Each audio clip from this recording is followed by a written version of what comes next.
Welcome to Homeschooling Outside the Box, the podcast that encourages and equips moms to homeschool an outside the box child.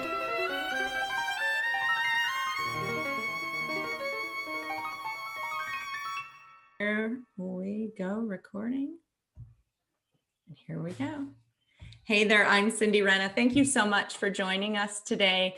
I have got the privilege of speaking with a very special guest. His name is Rich Sanchez. And Rich, for the last 10 years, has worked in technology as a product management leader alongside digital agencies, startups, and Fortune 100 companies.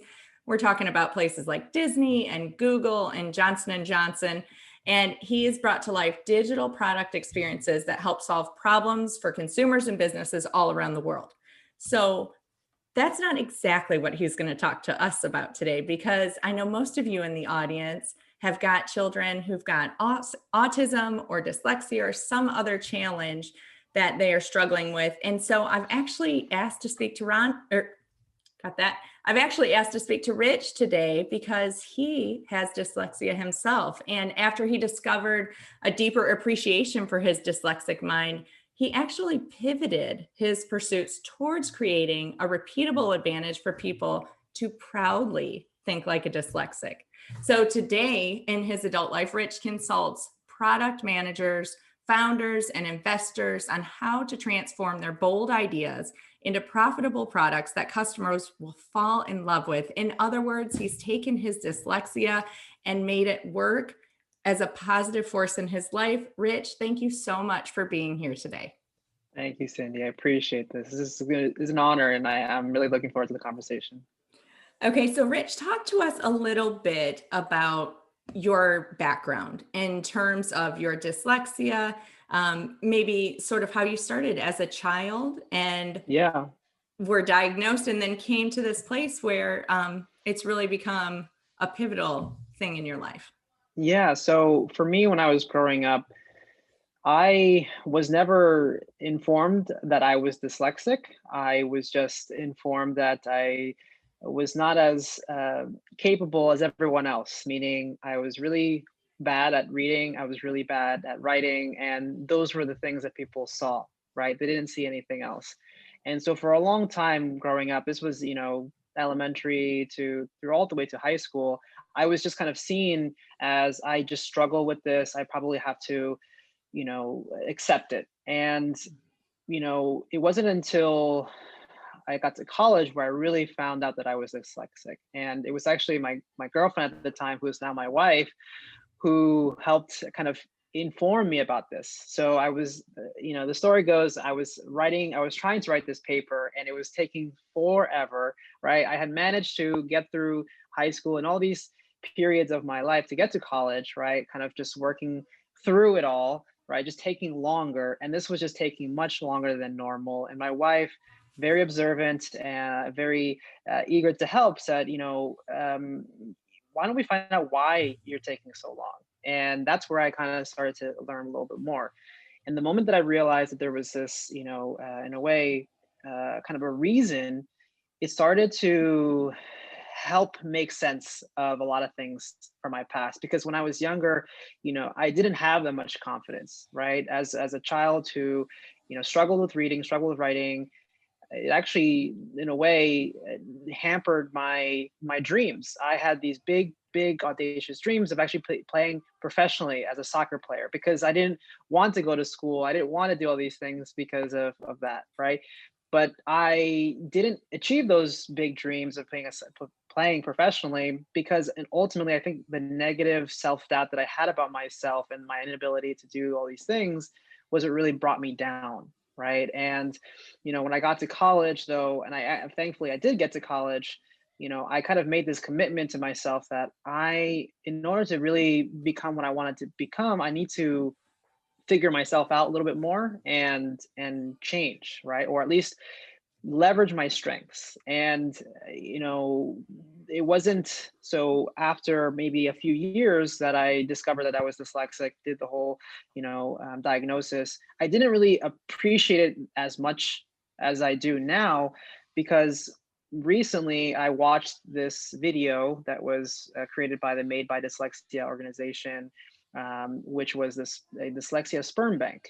And it, walked through the streets of the United Kingdom, asking people, would you want to have a dyslexic baby? And a lot of people, very similar to kind of, I guess, me growing up, said, no, I don't want to have a dyslexic baby. There's nothing good about them. They're not as competent as everyone else. But what really awoke something in me was that there were and then what they showed in this video was that there were all these other famous dyslexics that, you think about, you would never even know, but people like Steve Jobs, Walt Disney, Albert Einstein, right? All this, different way of thinking that at the time when I watched that, I cried. I emotionally broke down because these were people that I looked up to ever since I was young. And I never really realized that we had a connection to a certain point. And really, it was after that where I was like, I need to do something. I need to help kind of showcase that the reason why I was able to get through college, I was able to do these things, was because I found alternatives, right? I found, I told myself that even though I can't read and write as well as everyone else, what can I do? What other strengths can I leverage to get myself to that other place? And I think that's really what helped these key people in history, right? Steve Jobs and their ability to just think differently, right, as the slogan goes. But I think that's one of the advantages, I think, that as a dyslexic we have, is that, if there's a roadblock in our way, if you are able to work around it, then you actually are seen as someone who is actually being different. Is good. It's basically what I'm trying to get to. So that's kind of, where I am. And right now, just really looking to help and share how I did it with more people. That is a wonderful story that could have gone a very different direction. And so I love the direction it went. And I want to point out a couple of things. One, my audience can't see you, but I can. You're a young guy. So this is like your college experience, your elementary, your growing up did not happen that long ago. So I want to caution anybody who might think, oh, well, things are different now, or, oh, we know so much more and the testing is more advanced and da, da, da, da. Not necessarily. And so that's sort of one thing I think that popped out when you were speaking. The other, I will link to that sperm bank video. I cried too. I'm glad you said, because I have a son with dyslexia, and you immediately think of it as a deficit. I think we're programmed to that, and we're going to talk a lot about that a little bit more in a minute, but to see it in such a positive light was very moving. So I'm going to link to that in the show notes. So if you have not seen that and you're listening, you can click on that and watch that video. It's definitely worthwhile to watch. So, all right, Rich. So then you got to college, found these things out. You said you kind of discovered ways to work with it. And then as an adult, you decided to directly serve this community. So what is it that makes you want to embrace helping others with dyslexia and helping spread awareness and change perspectives?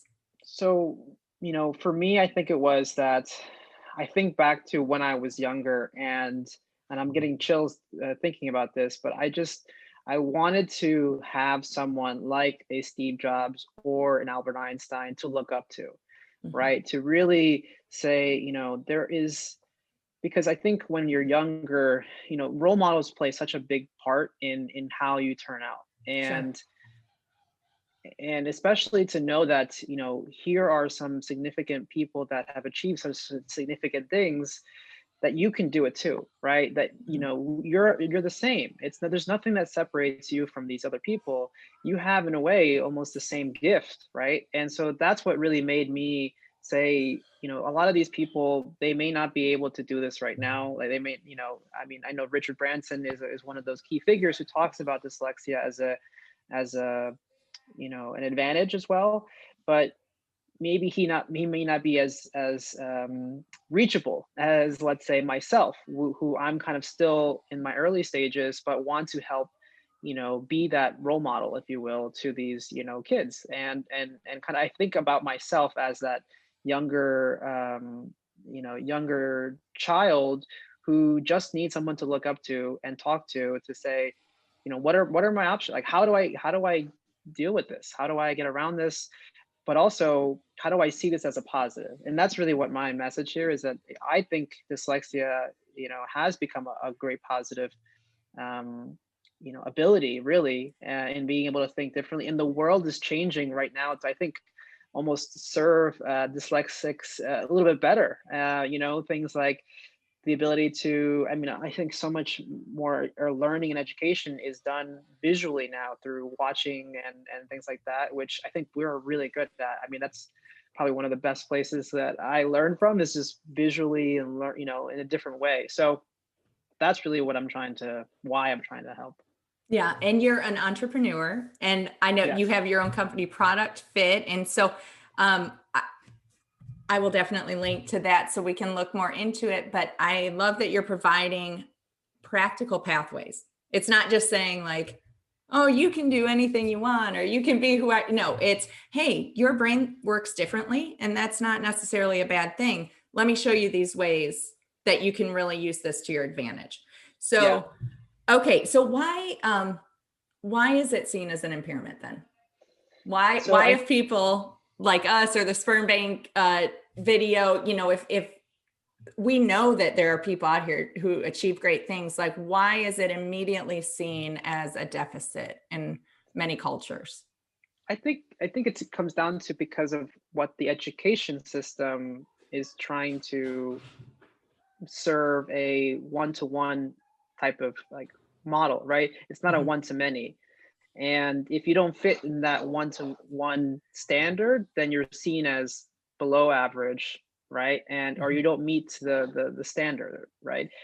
And I think that's really what it comes down to. And you know, but at the end of the day, and this is one of the things that I do with my mentees, right? I have a lot of people who are aspiring to become product managers or aspiring to become founders, and I tell them that everyone has their own way of learning. That everyone has their own strengths and weaknesses, and rather than try to provide a one size fits all learning approach, I actually do assessments beforehand to understand where is that their strengths, where is it that they're weak, and really kind of fill in the holes in which they need to, but find alternative ways if they're not that good at that one skill. So, for example, let's say you know a designer wants to become a product manager. And so for your listeners who don't know what product management is, product managers are like if I will call it, the conductor of the orchestra, where the orchestra consists of,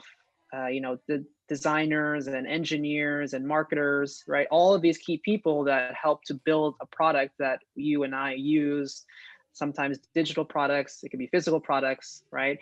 And the product manager is that conductor, making sure that everything works smoothly and operates well. And in a way, product managers have to be able to communicate and speak all these different languages, right? So when I tell a designer, hey, you may not be as strong as a technical person, but that's okay, right? What can we use from your design skills that we can then communicate to a technical person, right? Mm. And we often talk about how everyone seems to be very visual, and their ability to communicate visually actually does help a design as a helps developers, right? So we try to, in a way, craft the right type of approach depending on who the person is.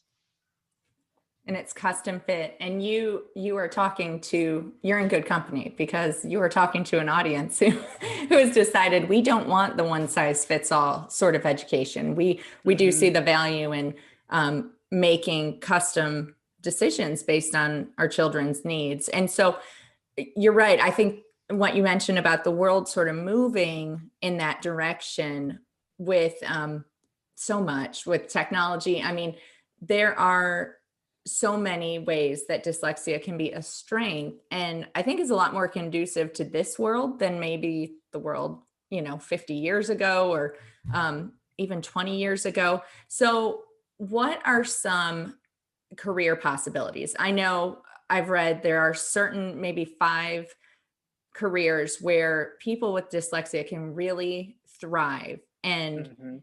and do well. What are some of those options? I think, I mean, I'll just speak to the ones that I know of because I'm the one, I actually think that, I studied computer engineering because I was just a very curious person. Mhm. I was often the child to open up the boxes, the open up the electronic devices, and just curious, how does it work? Even Yeah. though I didn't even know what it was, right? Yeah. But I studied computer engineering, so I think engineering is a great kind of track Mhm. because I think it leans towards people's. I think dyslexics are very curious people and also tend to um, go deep into things that they truly are passionate about. I think the Mhm. other is art, right? And that's where I actually found myself appreciating art and design on the side as well, besides just computer engineering and product management. I think it's actually one of the best marriages between technology and design, especially for the digital world, because you are bringing those two together, right? Mhm. You need to again talk to these different people. So I mean, engineering, I would say design, product management, but ultimately, I think honestly, the more that look into the research of this, being an entrepreneur, being a founder of your own company is something I think dyslexics have just a natural ability towards, right? I think 40% of all self-made millionaires um, are dyslexic. I think Wow. there was a stat that said that, but basically, I mean, you think about it, right? Entrepreneurship is a path that has lots of roadblocks, and in a way, we as dyslexic have always approached these roadblocks. It's like, okay, if you're not as good of a reader or communicator as this other person, what do you do? Right? You find another way. Mhm. And I think that's one of the key strengths of entrepreneurs is that they they like to find alternative ways. They work around it. And that's always been my strength. And I think I attribute my success so far to that ability to say, I, you know, I can do this, right? I can go around it. I don't have to go the way that everyone else is trying to go, right? And this is something that I share with my mentees a lot. Right. And seeing it as a strength is a gift to our kids, and it's a real benefit. And I think of um, you know, all summer, the mom, I'm gonna do a lemonade stand, and I'm gonna sell cards, and I'm gonna charge this much, all these, like, there's always a thing, there's always a grand plan, there's always some Yes. I'm gonna start a dog walking service, or all these things that to be honest, can feel a little overwhelming or a little random or a little, where is this coming from? But instead of seeing those as disruptions in your day, seeing it as, wow, he's working into his Yeah. gifting. He's Yes. stretching and flexing those muscles already, and sort of seeing your child and the path they're on. Um, and especially when it comes to things like how they're uniquely wired. He's not doing anything wrong. It might be different. It might be loud. It might be disruptive because it doesn't fit into your perfect little schedule, but that doesn't mean that he's doing anything, uh, you know, that needs to be corrected. And so instead, changing our attitude as parents and seeing it as, oh, this is an opportunity for me to fuel that fire and for me to come behind him, come alongside him and support what is clearly his gifting. And just Hmm. seeing that it just because it looks different doesn't mean it's wrong. And I think it's Einstein's quote, everyone is a genius, but if you tell a fish to fly, he'll live his whole life thinking he's an idiot. these Yeah. these kids are not going to make decisions like typical kids. Like, their brains are wired differently, but it's for a reason, and it's Hmm. for a good reason, and it can definitely be a benefit. So how can what are things, like allowing the lemonade stand, or, how are ways that parents can come alongside? Because I've read some really discouraging statistics on, people with dyslexia who were not supported in their early years or did not get assistance or help or encouragement. um, you know, ending up on a very different path than you're on right now. And Hmm. our prisons are full of people Yeah. with dyslexia, like in that, um, I mean, the numbers are staggering. So how do we either become a Steve Jobs or a criminal? What are some of the things, not to say there's any formula, but how can we support our children? Yeah. I mean, I I love it when you just said that story about your, it was your son, with Yes. the, Yeah. yes, with the lemonade, because I see myself, my younger self, in that as well. And I think honestly that is one way, right? It's just letting them realize or try out this big dream. Because I think, again, going back to dyslexics, I think we tend to get, we're very audacious in what we want to achieve, right? Big dreams, big things. And it will only happen though if we at least have one person support, right? Yeah. And I think being a parent, that's probably one of the best ways, is just letting them go through it, right? I mean, uh, I know that there's always a fear of failure, and that's one of the things that I always, no matter how old you are, whether you're small or old, right? There's always this fear of failure. And why is that? I think it goes back to school, right? It's because, if you didn't do well in school, then you got an F and you were considered a failure. Yeah. And I think that's trained us in a way to not want failure. But I've actually come to accept failure a lot more, and I Mhm. actually see it as it's a part of the process, right? Yeah. I like to work out, and I like to, lift weights. And what is said is that your muscles cannot grow unless you put them to failure, right? Mm. And that's exactly the same way. When you want to advance in your career or advance anywhere, failure is just part of the process, but it's how you look at it that really makes you, succeed, right? Because if you Yeah. see failure as just the negative, right, then and it will become a negative. But if you see it as, it's, again, part of the process, and you learn from it, it's just going to continue to improve. So I, as a product manager, I love prototyping. I love to, I call it my laboratory, my experimentation. I don't care if I'm right or if I'm wrong. I just want to try. I want to see if it works, right? And so as a parent, I think letting your kids just try things and Yeah. kind of seeing what works, what doesn't work, is actually a great thing. And I'll say one more thing.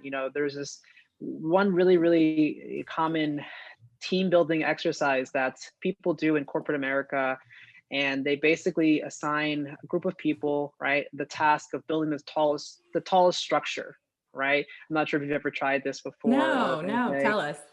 And so it's basically, I've done this many times now, where and these are all adults, right? They're all like, different levels, and they asked the adults to do this, right? Build the tallest structure with only using paper and like a masking tape or limited material, and they only have, like, let's say, I don't know, 20 minutes to do it.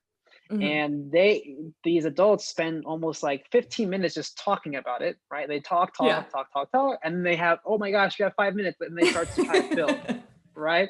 Yeah. Versus they actually saw that the kids, so they actually did the same exact exercise but with kids, and they realized that with kids they actually built structures taller than these adults. Because how do they do it? Well, they just try something, doesn't Yeah. work, okay, they try something else, that doesn't work, oh, and so they're just constantly trying and trying, and then they realize through that trial and error that that's where you actually end up creating a really tall structure. And that's what I think, again, as a parent, letting your kids try and experiment and fail is, again, is seen as a good thing, but only if you can help them, I think, realize how the failure will help them in the future. Yes. Oh, it's so good. And it's just to change that and right, not think of failure as a negative thing, but it's the whole, I'm full of quotes today. You guys forgive me, but Edison's whole, when he's creating the light bulb, I didn't fail. I found, however many, 1,000 ways that didn't work. Like, and Yeah. then the Model T, with Henry Ford, it's the Model T because it wasn't the Model A, B, C, Yeah. D, E, it took him to T to get it right. And so if we can, and I think our kids get discouraged by that a lot too. And it might just be the culture, even if we're not in the school system and they're not getting graded Fs or whatever, I do think our culture really thrives on getting it right and this idea of perfection. So if we can Mhm. communicate to them that failure is just a part of the process. I love Yeah, that. It's not it's like an progress. end destination. Yes. Yeah. Okay. So that is helpful. What other tools have you found that have helped you? Like, what are some practical techniques that have Sure. really helped you in business or just day to day?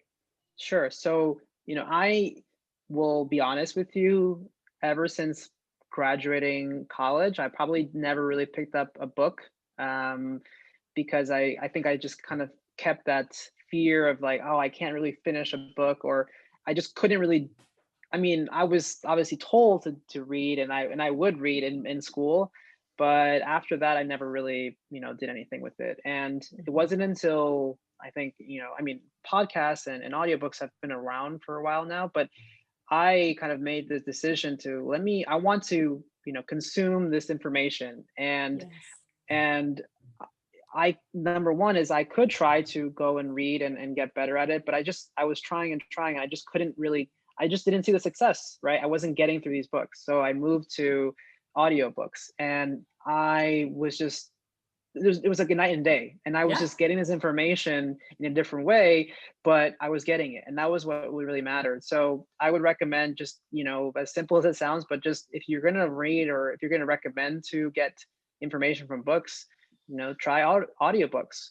um, I used to work on web apps, and one of the key features on a mobile device is using the accessibility mode of having it read out loud. So you can actually, Oh, if let's say you don't get an audiobook, you can still get, let's say, a Kindle book. You can turn your mobile phone's accessibility mode onto, I think it's voice out loud, or something like that, where it will read basically the whole book to you. It will love literally it. do that. Yeah, so I've done that before too. I think I've read the Steve Jobs book, or I didn't actually read it. I had it read out loud to me, You like did. You three. read it with your Yeah, ears. We have a yes, saying in our yes, house that my son, uh, he reads with his ears and he reads a exactly. lot more than anybody else actually. Yeah, But yeah, yeah, so yeah. you read the Steve Jobs book. Steve Jobs, I read that. I read, and so I consumed all of that, using these audio versions of things, right? So I would say huge into audio, huge into that. And then, when it comes to being able to learn in other ways, I am a huge course. I love to take courses and learn, visually. So if there's like a audio or a visual course, a lot of times now there's courses, and there's YouTube. I think I've learned more skills on YouTube than any other person. I will literally go on expeditions, right, where today I need to improve my sales skills. So I will, I've been doing this. I've been curating, the best sales videos, and I've, tried to come up with some playlists that I then can recommend to other people, because I think that's another way. It's reinforcing by learning or teaching, right? Mhm. So Yes. helping other people understand by teaching them, again, reinforces that for yourself. Yeah. And In the so, homeschool world, we call that narrating. That's you yes, Charlotte Masoners listening. That's narration in the real world at work. yes, yes, yes, You don't know it till you can teach it. That's yeah. awesome. And then one last thing, I think a great tool that we've used in product development at big companies, small companies, but this idea of collaboration, and I think again, letting your mind go free. And Mhm. we use a tool called Miro. It's a basically this.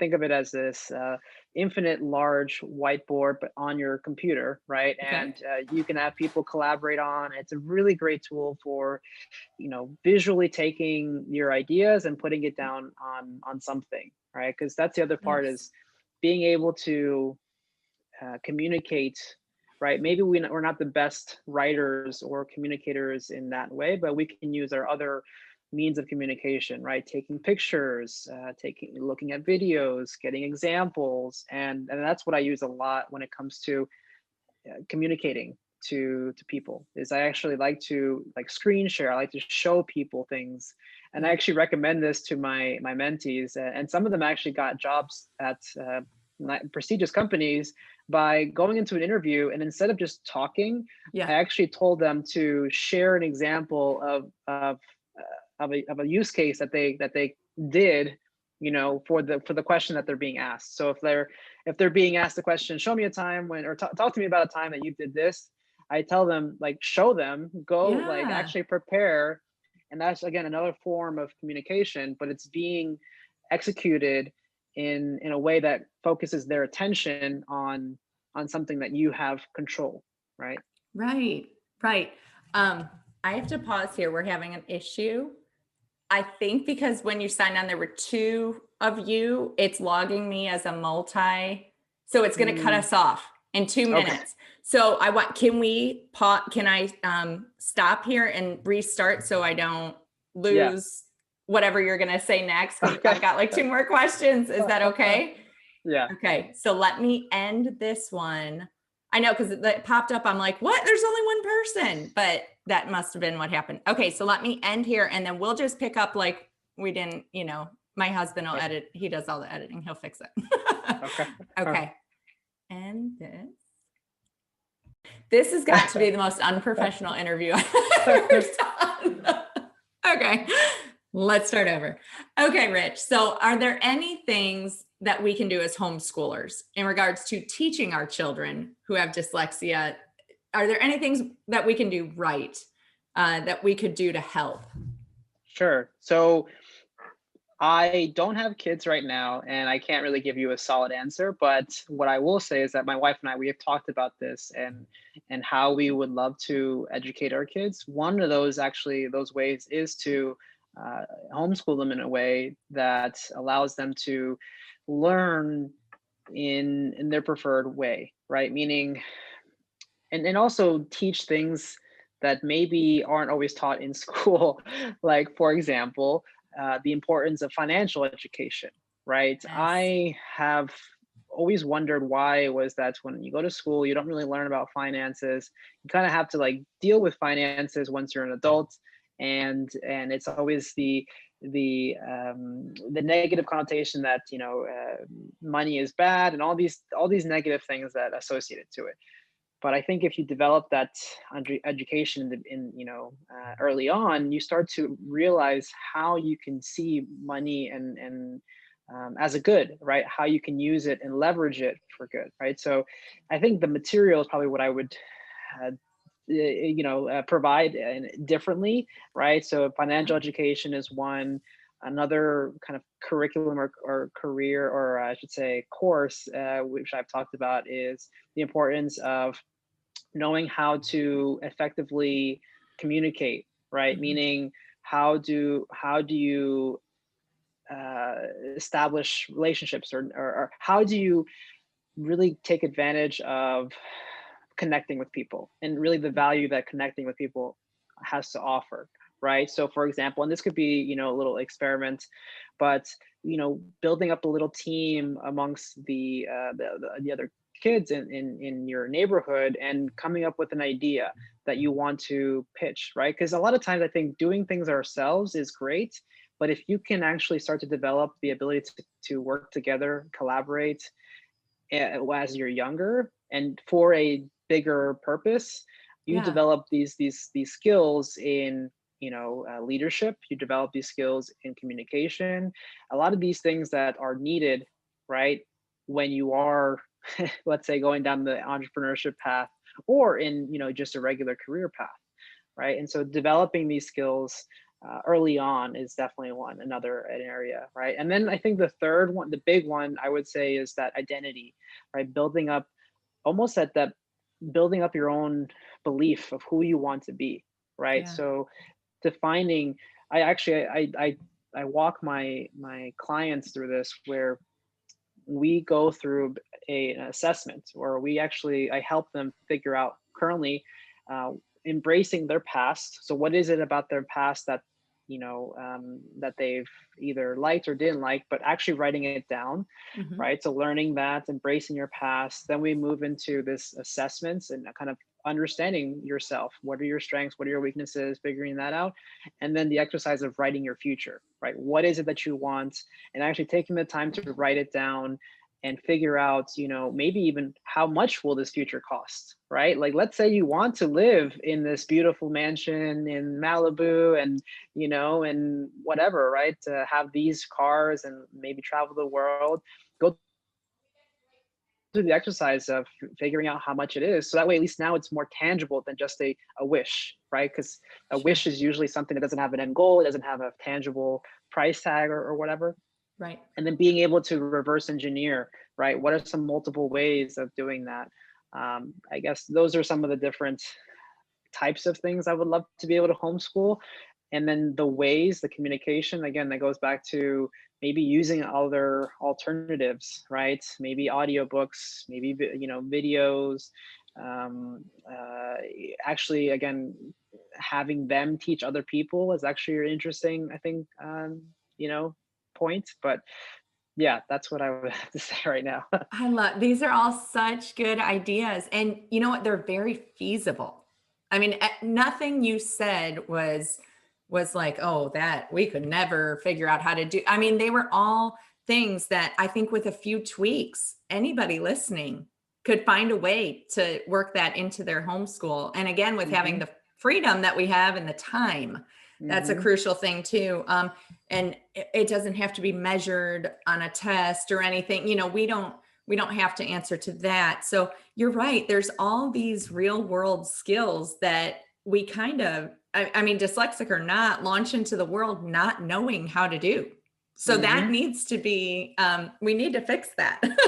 So Hmm. I think those are some excellent ideas and things that we could add to our homeschools to help enrich and prepare our kids for the way that their life is going to look in the Yeah. future. Because I will say this, I mean, I'm mentoring and I'm consulting grown adults, right? And Yeah. I asked them, like, where did you ever learn any of this stuff? And they're like, no, I mean, I'm Yeah. learning it now. And I'm like, well, Yeah. wouldn't you wanted to learn it when you were younger? Yeah. And they're like, yeah, honestly, right? And I think, again, it goes back to the people who are successful, I think, become successful because they are surrounded by those people or mentors or role models when they're younger, and they just naturally pick them up, right? But if you're not Sure. around those people, right, people say your network is your net worth, and Yeah. I truly believe it, right? You are the average of the what is it? The average of the 9 closest people around you, or Right. something like that. Yeah.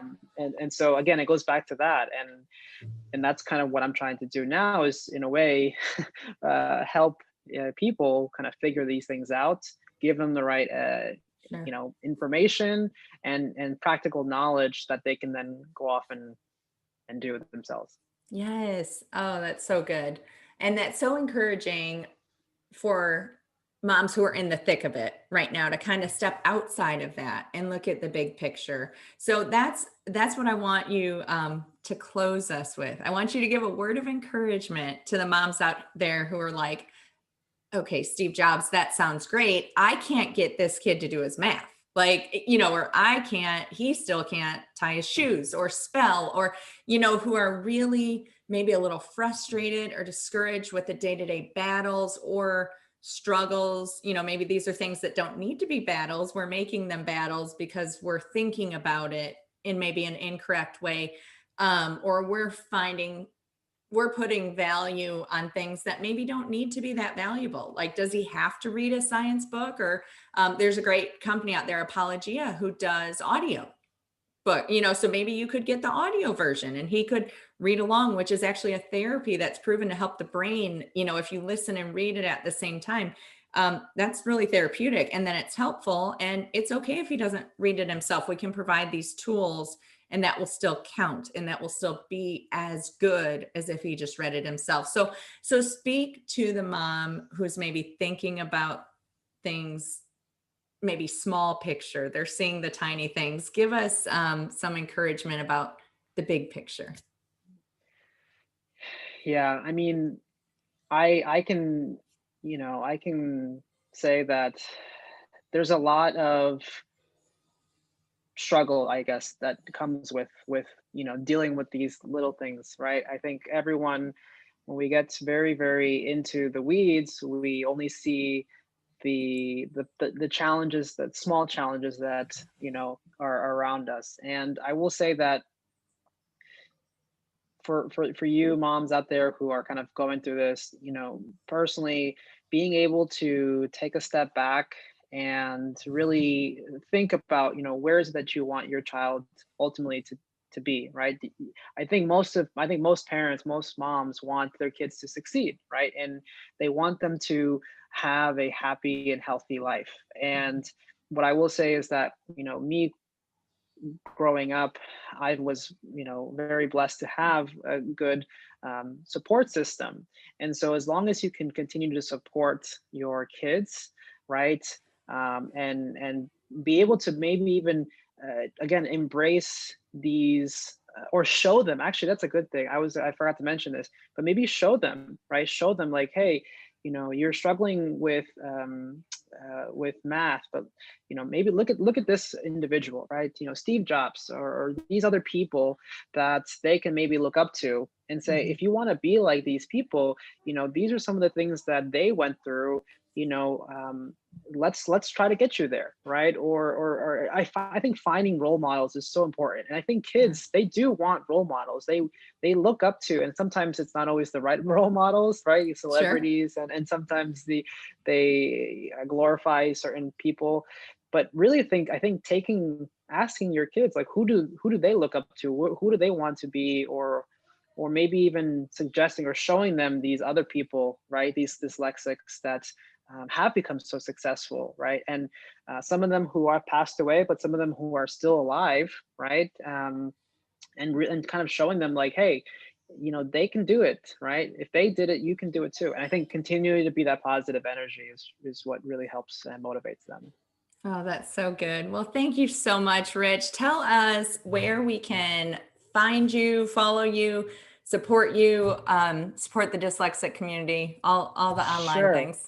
Sure. So right now I have my site called aproductfit.com. It's where I have all my information about my mentorship and my consulting. We're actually going through a redesign, but we will have a lot more information there. So again, that's aproductfit.com. And you can also, I'm actually building up a YouTube channel. So if you just do a quick search for Rich Sanchez product, you'll probably find a couple of my videos already. Really looking to, again, connect with people who are building products, right?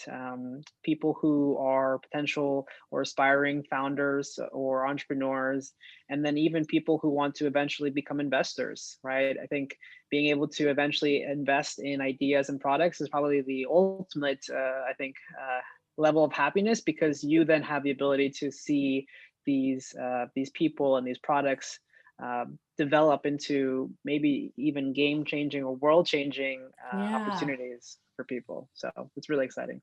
that's wonderful. All right, Rich, thank you so much for being on today. Thank you. I appreciate And we made it without another glitch. I'm so it. sorry. It's Like, okay. can one more thing, like if I get a low bandwidth message, I'm going to cry. Like, could one more thing go wrong? That was awesome. Thank you. Yes, thank you. That's so good. And I hope you guys homeschool. I really do. I You should I really think have about it. we are no, I think I don't know if you knew this, but um, Elon Musk, I think he actually homeschools his kids. And Oh, I didn't know. yeah, yeah. I remember I saw this one episode, this one video that he talks about like why he's doing it is because he's like, yeah, like the school system isn't that good, and I Yeah. want to teach my kids, the right, at Yeah. least the things that I want them to learn. So I've always, again, I guess my own experience with the education system is like it wasn't that great. So if I were to design it, how would it Yeah. be? And that's the thing Yeah. is we've talked to my wife so many times where we're like, I think we'll probably homeschool. Yeah, I love it. You need to read, do you know Sal Khan? Sal Khan, I don't think so. Khan Academy. Do Oh, you, kind of, yeah, yeah, yeah, yeah. yeah. Okay. So he wrote a book, it feels like a million years ago now, but probably 15 years ago, called One Room Schoolhouse. It's Okay, so good. And it talks all about like collaboration, intergenerational, like having, it's good. But if you got, okay, once you got a baby on the way, I would yeah, definitely read that book. yeah, But yeah. Okay, well, I will, I'll send this to you when it's all cleaned up. I think probably November or early December. I have to go look at the schedule again, but Sure. it'll be in the next few weeks Okay. to a month. Sounds I'll good. send it to you. And thank you Sounds so good. much for your time today Yeah. Thank and you, your Cindy. I patience. appreciate it. No worries. Take Thank care. you. All right. Take care. Bye. Thanks so much for listening to Homeschooling Outside the Box. If you are loving the show, please head over to iTunes and leave a review. This is a great way to help other moms just like you find encouragement in their homeschool with their outside the box child as well. For more encouragement, be sure to head to cindyrenna.com and you can check out some great blog posts as well as a shop that will help equip you on your homeschooling journey.